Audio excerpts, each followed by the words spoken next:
সঞ্জিদ আহমেদ তন্নি 11,778।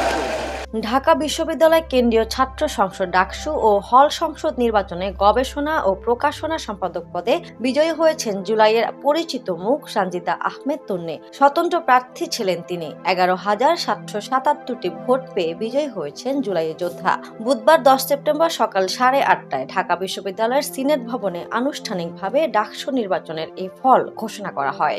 গত বছর 15 জুলাই বৈষম্য বিরোধী ছাত্র আন্দোলনে নিজ ক্যাম্পাসে ছাত্রলীগের হামলায় শিকার হন ক্লিনিক্যাল সাইকোলজি বিভাগের 2019-20 সেশনের শিক্ষার্থী সঞ্জিদা আহমেদ তন্নি। স্বতন্ত্র প্রার্থী হওয়ার ঘোষণায় তার সম্মানে ওই পদে কোনো প্রার্থী দেয় না ছাত্রদল এবং বৈষম্য বিরোধী ছাত্র আন্দোলন থেকে গড়ে ওঠা গণতান্ত্রিক ছাত্র সংসদ সহ 6টি প্যানেল।